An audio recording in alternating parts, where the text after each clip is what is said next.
what protections do we have in place for our outgoing web traffic? All the while doing that, I had Wireshark running. So I was able to get an idea of what an attack starts to look like on the wire, which is I'm a packet head. That's my visibility into that. You're going to see in my Wireshark, now I have a lot more buttons there, preset filters.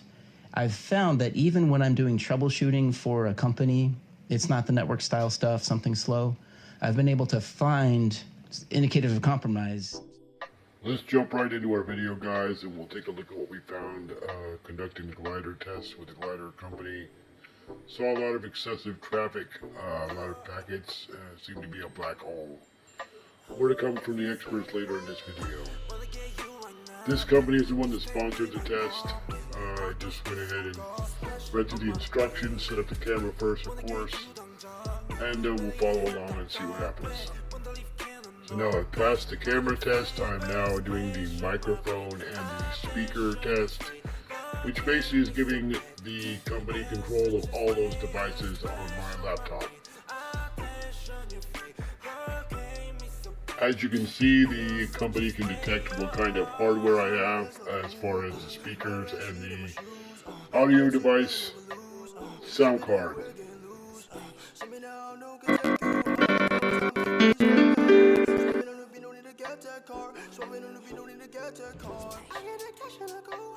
Now they're activating the activity tracking, which basically loads this plugin, which the page hangs for quite a while. I trimmed the video.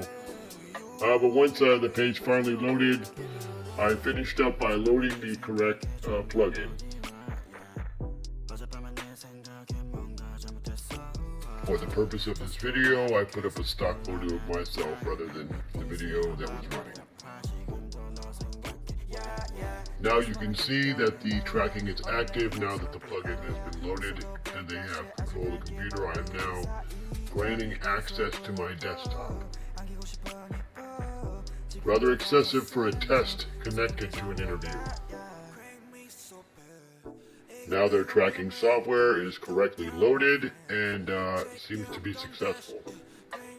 I see the packet spike on my network seems to be excessive traffic. Perhaps even black holes being created in the routes. For the benefit of the audience, I trimmed the video so that you wouldn't have to watch my laptop hang as I make my way through this process. It seems it's not accepting inputs to the controls in the page. There's a little error message followed by a larger error message. I click here for more information and the system seems to hang for quite a bit longer, and then I get the blue screen of death and on to the next page. So it seems we're now landing on the information page, some information about this issue, but I'm quickly redirected back to this page. So I go through the process once again, and hopefully now with the plugin loaded and the cookie set to allow all the objects needed, perhaps I'll have a better result. It seems the camera is connected properly, and finished up from there. It seemed to be a lot of activity that appeared nefarious. There's no need for this company to have such elusive access to my laptop for a test related to a job interview. So here's how you report that issue after you remove the plugin. Next, we'll go into the different aspects of removing the settings that were allowed and removing the plugin that is known. Obviously, there could be other software loaded that we would have no idea how to track it other than watching it through Wireshark. Go to your cookie settings and block all of the settings before you remove the cookie. You can use Wireshark 3.1 or better to detect these sorts of instances coming through your router. I can detect anyone's username and password who comes into my house and uses my router. It also helps you detect and block nefarious activity. See there, I can identify the users and their password very easily. I also can identify nefarious traffic let's take a look at how to remove the plugin. I'm using Microsoft Edge, so I'm going to show the settings for Microsoft Edge first. There is your plugin removal, instructions, and the Chrome instructions will follow. Next, we're going to hear from some real experts on the subject. Indicative of compromise, strange traffic, threat hunting style things while troubleshooting other problems, things that we weren't even looking for. There's no ways that's legit. Why on earth would you send internal information like that to some random server? So what protections do we have in place for our outgoing web traffic?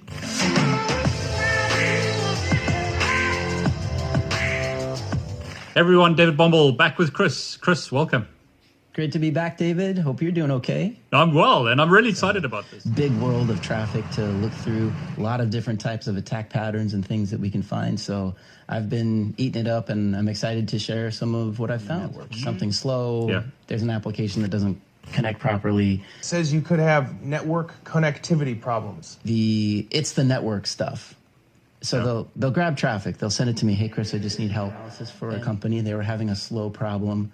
They were having external traffic from their users go through this proxy that came into this big web environment. At certain points of the day, things just were dragging, but then it would seem to resolve. What we're able to find is that when we did our capture, we just captured on each side of the proxy and the users coming in and then the application. And I found this big burst of traffic that was happening. And it started to happen regularly, like every 10 minutes or so.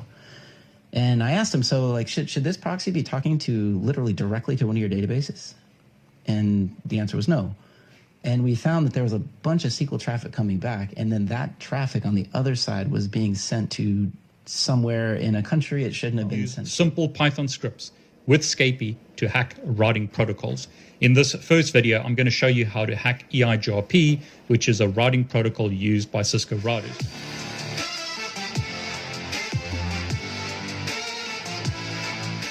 I'm actually going to create fake routes, send fake packets to an EIGRP router and get that router to add the routes to its routing. So I'm going to create fake routes on a Kali virtual machine, use Python to send those packets into the network and get that router to add those routes to its routing table. And I'm going to run a denial of service attack. So basically, I'm going to tell the router that to get to various websites, and you could decide which websites you want to inject routes for. But in my example, it's going to be cisco.com and facebook.com. The router needs to send the traffic to a neighboring EIGRP router.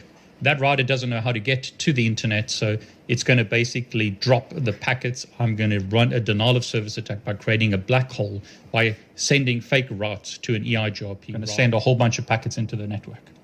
Now, this allows me to inject a fake route into the network.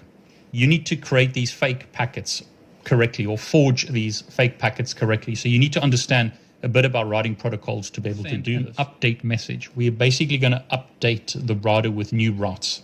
So we're sending an update for Autonomous System 100 routing table. Next hop, we're going to set to that neighbor. Now, I've done something similar here. I've just injected another route. The only difference here is it's 101 rather than 100. Previously, it looked like that. Now, notice a whole bunch of routes are added to the routing table, including routes for Facebook and Cisco. I've also got a default route that's in the topology table in the IP routing table. Show IP route shows me creating forged packets, sending them into the network, and updating the routing table of a real Cisco router. And I've created a black hole, essentially stopping hosts on my network from accessing websites on the internet. Again, thanks for watching, guys. Please leave any comments in the comments section and like this video if you appreciate the content.